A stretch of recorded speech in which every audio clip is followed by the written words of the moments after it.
Hello and welcome to the science class, primary 5, term 1. My name is teacher John. Today we are going to look at brooding. Brooding. In our previous lesson, we looked at incubation. And we said incubation is the process by which eggs are given necessary conditions to hatch into chicks. Now the chicks have been hatched and we are now supposed to brood them. So we are going to look at brooding. What is brooding? Brooding is the giving special care to chicks below 8 weeks. Brooding is giving special care to chicks below 8 weeks. Which special care do we give to these chicks? We give them food, give them warmth, give them medicine, and we protect them from predators. That is the special care we are talking about. So that is what we call brooding, giving special care to chicks below 8 weeks. We have two types of brooding: natural brooding and artificial brooding. What is natural brooding? Natural brooding is a method where a hen takes more care of her chicks by providing warmth, security, and food. So when the hen provides special care to chicks, that's what we call natural brooding. When a hen gives food, warmth, provides security, that care given to chicks by the mother hen is called natural brooding. That's why we are saying natural brooding is providing special care to chicks by the mother hen. Which special care do these hens give to the chicks? They provide warmth, security, and food. Let's look at advantages of natural brooding. 1, the mother hen provides food to the chicks. The mother hen provides the food to the chicks. Number 2, the mother hen provides security to the chicks. The mother hen provides security to the chicks. Then, toe pecking and feather pecking are reduced. Toe pecking and feather pecking are reduced. Then disadvantages of natural brooding. Disadvantages of natural brooding. Chicks may die due to poor care. There are some hens which are poor brooders. They don't know how to provide special care. They cannot provide warmth to the chicks, and the chicks end up dying. So it becomes a disadvantage. Chicks may die due to poor care. Chicks are exposed to predators. These hens, as they move with their chicks to look for food, sometimes they go as far as the bush. Now when they reach the bush, sometimes they find the predators which eat them. Then the mother hen may be stolen. As it goes to the bush, the mother hen may be eaten or it may be stolen by other people. Then it is not carried out on large scale. So natural brooding, it cannot be carried out on large scale. You find a hen moving with 1 chick, another one moving around with 3 chicks, another one 10 chicks maximum. But you cannot find a hen taking care of 100 chicks. There are too many for the hen to manage. So it can only be carried out on a small scale. That's why we are saying it is not carried out on large scale, meaning that it is carried out on a small scale. Then number 5, it gives little profits.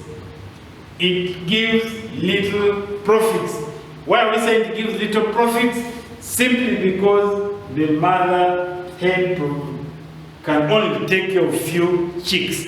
That's why the profits that a farmer can get using natural brooding is very, very small, simply because few chicks are taken care of or are kept. The next type of brooding is artificial brooding. Artificial brooding. This is the type of brooding where chicks are kept in a special structure called a brooder. Chicks are kept in a special structure called a brooder. What is a brooder? A brooder is a special structure for raising chicks below 8 weeks. It is a special structure for raising chicks below 8 weeks. These chicks are given warmth, they are given water, they are given food, they are given security or protection. Advantages of using artificial brooding. Chicks are protected from predators. Chicks get proper care. Chicks get proper care, for example, enough warmth, medicine, food, and water, including protection. Now, these chicks are also protected from bad weather. Chicks are protected from bad weather. Disadvantages of artificial brooding. 1, it is expensive to manage. It is expensive to manage. You have to buy medicine, you have to employ somebody to look after the chicks, and so on. Then it requires a lot of labor. It requires a lot of labor. It needs somebody to care for the chicks. That's what we are saying. It requires a lot of labor. Next, look at routine activities on a poultry farm. Now, when we talk about routine activities, these activities that are carried out on a poultry farm on a regular basis. Some are carried out on a daily basis, some are carried out on a regular basis. For example, 1, we have record keeping. Record keeping is a routine activity that is carried out on a poultry farm. Number 2, we have vaccination. Vaccination. With vaccination, it is not done daily. Vaccination can be done weekly, monthly. That's why we are saying routine activities. Some of them can be carried out on a daily basis, while others can be carried out after 1 week on a weekly basis, or after 2 weeks, or after a month, and so on. Then next we have deworming. Deworming. Then number 4, we have debeaking. Debeaking is one of the routine activities. Then next we have culling. Culling is a routine activity. Dusting, then egg collection and feeding poultry. So we have around 8 routine activities that are carried out on a poultry farm. Record keeping, vaccination, debeaking, deworming, culling, dusting, egg collection, feeding poultry. Those are the routine activities that are carried out on a poultry farm. So we are going to look at these routine activities one by one. We are going to begin with feeding poultry. Now, when you are feeding poultry, poultry can be fed on manufactured feeds, or poultry can be fed on locally made food, or the food these birds get in the environment. For example, you can give maize, you can give rice, you can give millet, sorghum to poultry or to chicken to eat. Then they can also eat seeds, they can eat insects. These are some of the examples of local food which is given to chicken. But we also have manufactured food that is given to poultry. This manufactured food is divided into 4 types. Number 1, we have what we call types of chicken mash. 1, we have chick mash.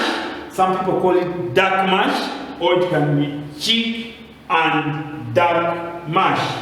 Then we have growers mash, growers mash. Then we have layers mash, layers mash. Then lastly, we have broilers mash. I repeat, we have types of chicken mash. We have chick mash or dark mash. Then we have growers mash, layers mash, broilers mash. Let's look at chick and dark mash. This type of food is given to chicks and ducklings. A duckling is a young one of a duck. It's given to chicks and ducklings from 1 week to 8 weeks. 1 week to 8 weeks. So chicks and ducklings that are between 1 to 8 weeks are given chick and duck mash. Number 2, we have broilers mash.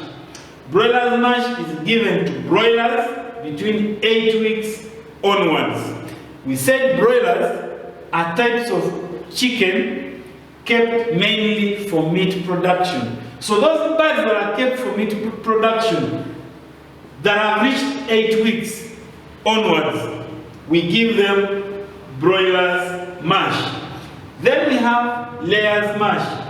Layers mash is given to laying chicken that are kept mainly for egg production. They are given layers mash. Then we have growers mash. Growers mash is given to growing chicken or to growing birds. So that one brings us to feeding tools. We have 2 feeding tools. We have feeding trough and drinking trough. I repeat, we have 2 categories of feeding tools. We have feeding trough and drinking trough. Drinking trough, majorly, its major use is it's where farmers put medicine and water for birds to drink. Then feeding trough, where farmers put feeds or mash for poultry to eat. So we get chick mash, layers mash, broilers mash, and we put them in feeding troughs. Then we give them to chicken. So the aspect importance of the feeding trough, we simply say feeding trough are used for feeding chicken. It's where farmers keep food, put food for poultry to eat. Then drinking troughs is where farmers put water and medicine for poultry to drink. That's the importance of drinking and feeding troughs. Next, we look at qualities of a good poultry house. Qualities of a good poultry house. Number 1, it should be well ventilated. A good poultry house should be well ventilated, meaning that it should have wide windows to allow in fresh air, and should also have a wide door to allow in fresh air. It should also have ventilators to let out bad-smelling air. So it should be well ventilated. Number 2, it should have enough light. It should have enough light to enable birds to see food.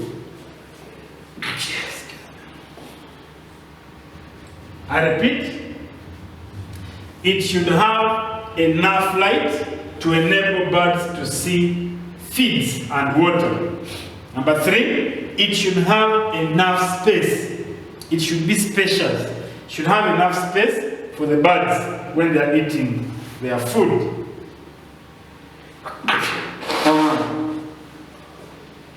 Number 4, it should not have a leaking roof. It should not have a leaking roof. The roof should not have holes. Because in case a roof is leaking, then when it rains, water will enter the poultry house, and the house will become damp or wet, and these birds will die of coldness. They will even get a disease called pneumonia, which is very dangerous. Then a good poultry house should be free from dampness. Should be free from dampness. Then it should also be free from parasites and diseases. It should be free from parasites and diseases. So those are some of the qualities of a good poultry house.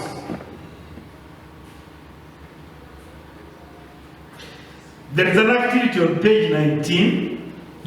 There is an activity on page 19. Please make sure you attempt that activity on page 19. Alright, let's look at poultry vices. Poultry vices. What are poultry vices? Poultry vices are bad habits done by domestic birds.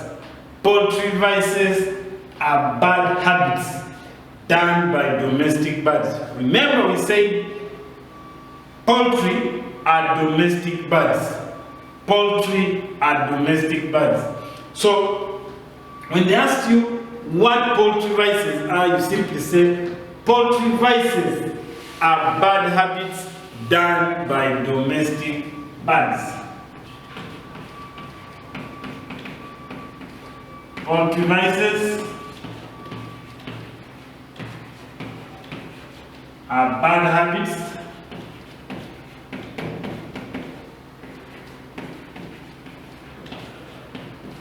done by domestic birds. Poultry vices are bad habits done by domestic birds. Examples of poultry vices. Examples of poultry vices.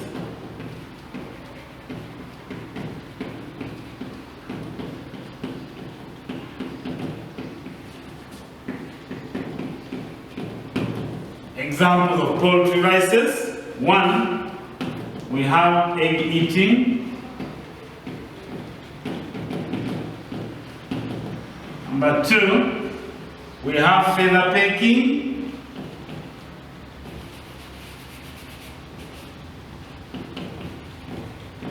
We have feather pecking. Number 3, we have toe pecking. Number 4, we have cannibalism. Cannibalism. Example of poultry vices, we have egg eating, feather pecking, toe pecking, and cannibalism. Causes of poultry vices. Causes of poultry vices. What makes poultry to have bad habits?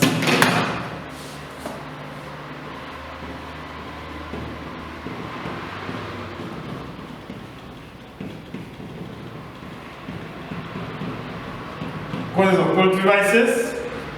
1, overcrowding of birds.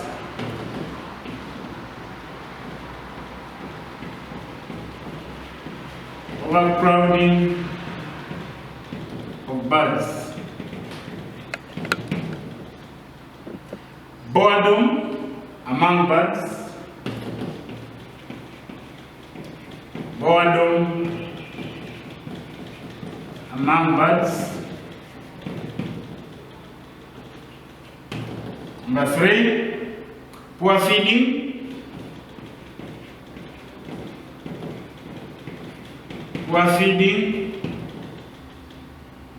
Number 4, failure to remove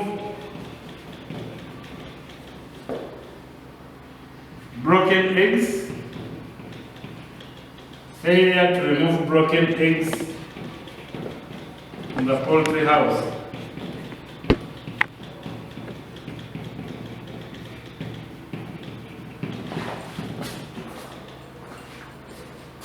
Failure to collect eggs in time.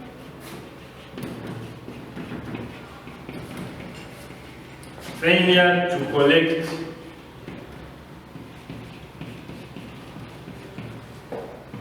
eggs in time.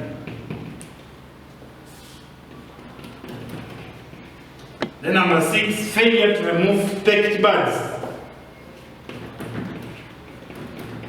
Failure to remove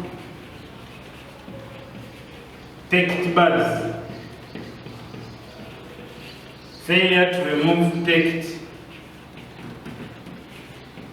Failure to remove pecked birds. How to prevent and control poultry vices. How to prevent and control poultry vices.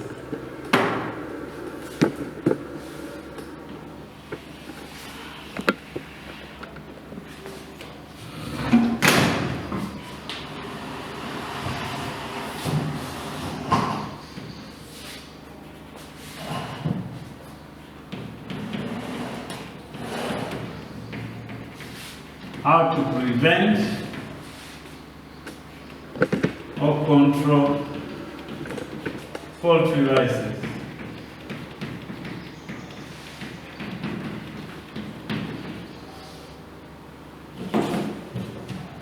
One, by debaking.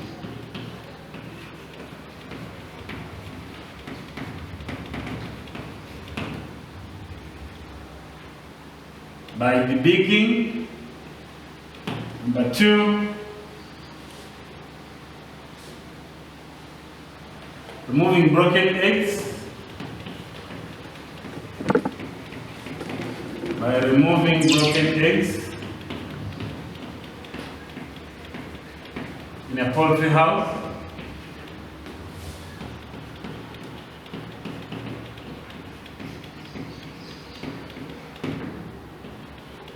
Number three, proper feeding of birds. Proper feeding of birds.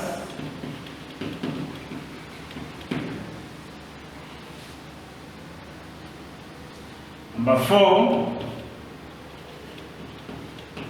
by putting patches in a poultry house. Putting patches in a poultry house.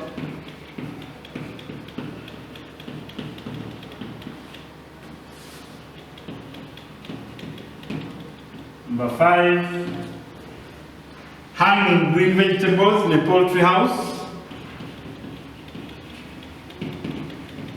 Hanging green vegetables, green leafy vegetables in a poultry house.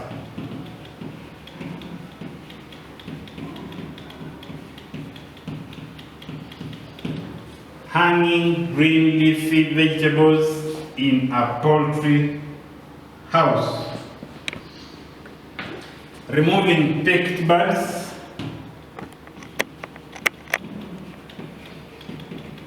Removing picked birds in a poultry house.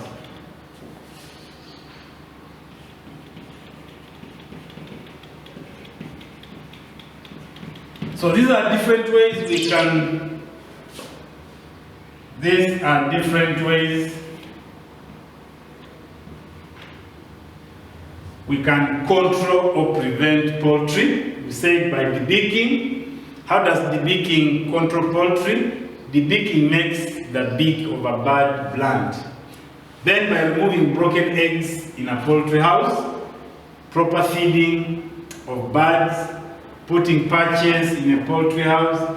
Patches are like ladders where these birds play, and when they play, it actually helps to control boredom. So by doing that, they control poultry viruses. Then hanging green leafy vegetables in the poultry house. So these birds will be jumping to eat the green vegetables. That's why we hang them. So as they jump to eat the green vegetables, they are doing physical exercises. And when they do that, they prevent boredom, which helps to control poultry viruses. Then removing picked birds in a poultry house. Removing picked birds in a poultry house. Diseases and parasites in poultry. Diseases and parasites in poultry.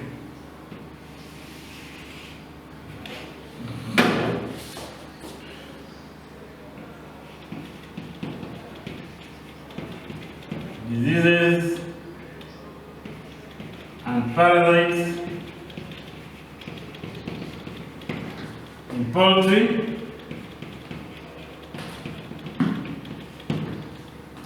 One, let's begin with the causes of diseases and parasites.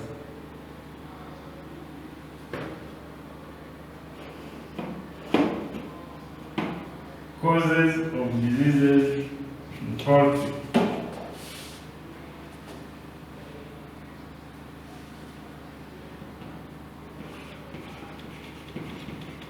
Causes of diseases and parasites.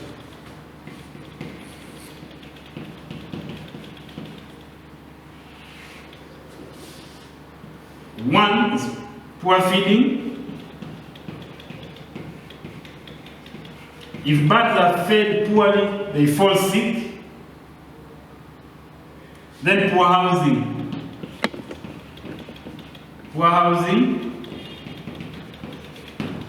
Poor housing simply means the house is poorly ventilated, maybe the roof has holes or the roof is leaking. Remember we said a good poultry house should not have holes on the roof, or the roof should not be leaking. This one helps to prevent diseases. Then poor hygiene in a poultry house. Poor hygiene in a poultry house.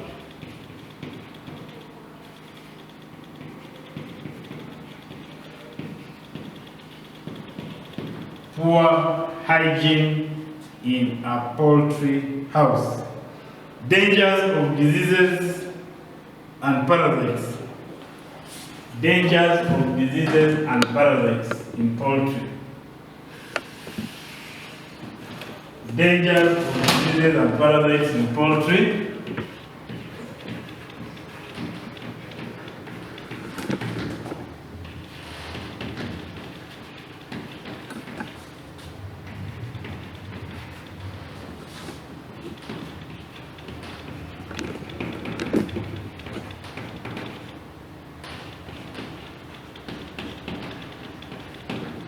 Dangers of diseases and parasites in poultry. How are diseases dangerous to poultry? One, can lead to death.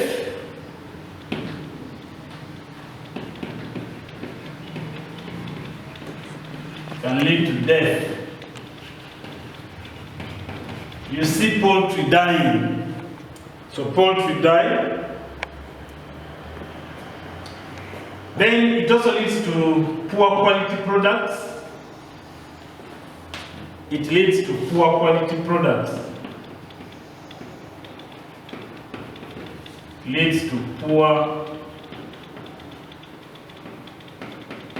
quality products.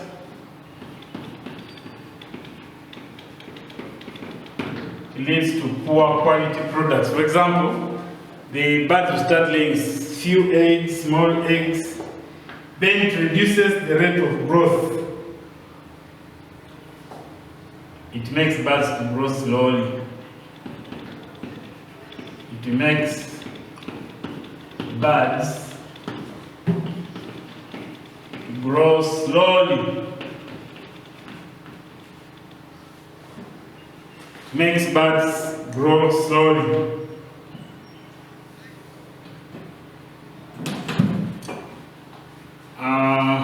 Let's look at diseases in poultry, or poultry diseases. Poultry diseases.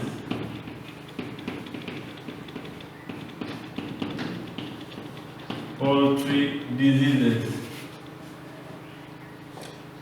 Shall begin with viral diseases.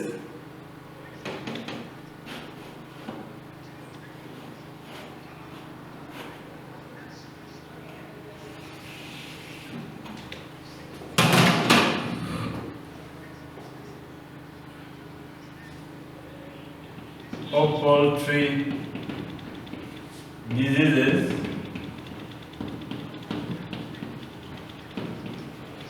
Caused by virus. Poultry diseases caused by virus. One, we have Gumboro disease. Gumboro disease.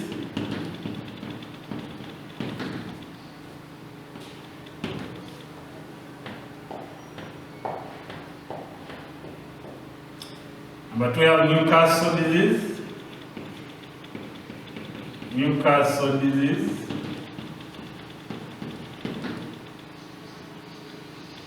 We have avian leukosis,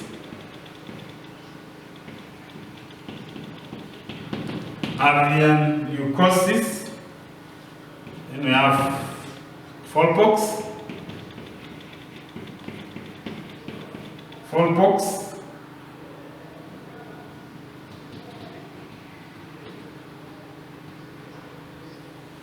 I think these are the 4 examples of poultry diseases caused by a virus. I repeat, we have Gumboro disease, Newcastle disease, avian leukosis, and fowlpox.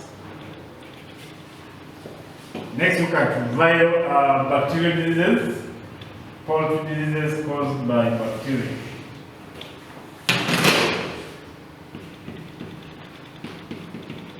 Poultry diseases caused by bacteria. Poultry diseases caused by bacteria. We have fall typhoid. Fall typhoid. Then we have pneumonia.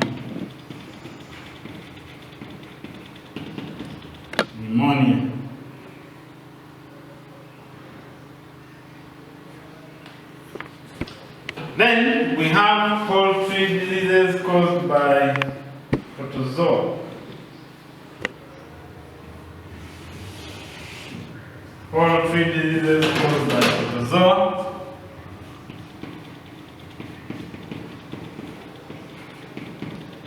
Poultry diseases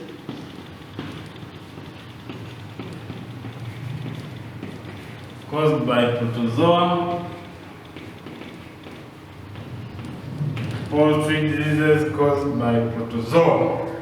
One, we have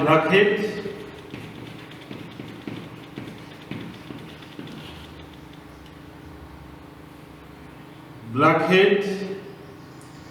Then number 2, we have coccidiosis.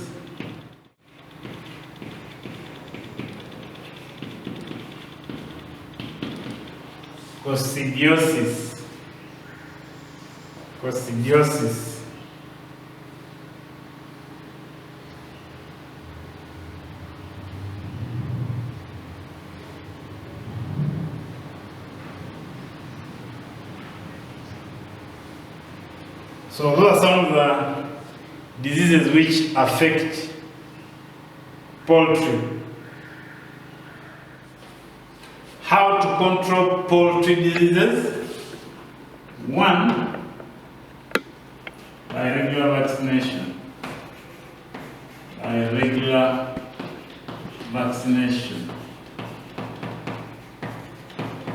regular vaccination. Number 2, by using coccidiostats.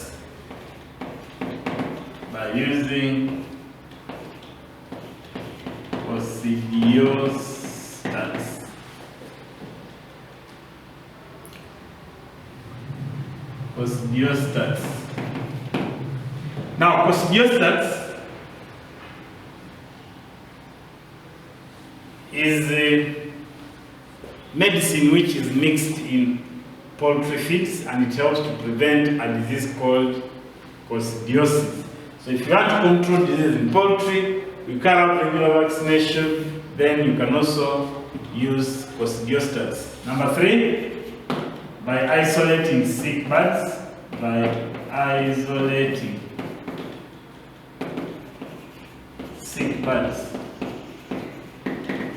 Some people call it culling. By culling sick birds. You remove the sick birds from the flock. So if you find any bird which is sick, you remove it. That's what we call culling, or you isolate them. That is how poultry can be controlled. Then kill and bury infected birds.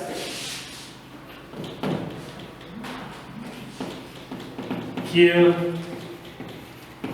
and bury infected birds.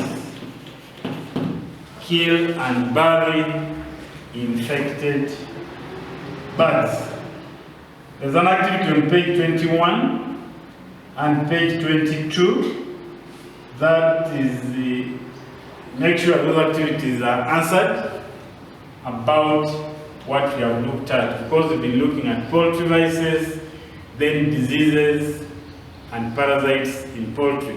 We've looked at different diseases and their cause and how we can control diseases in poultry. So there is an activity on page 21 and page 22 which should be answered. In case you need any help, maybe you do not understand somewhere, you can find me on 0705 741638. This number is on WhatsApp. So if you can't call, you can send a message. Then I'll be able to help you. If you don't have booklets, come to school, the booklets are available. Or you can call the office. You can find ways of making sure that those books reach you at the quickest way possible. Otherwise, thank you so much for being attentive. God bless you.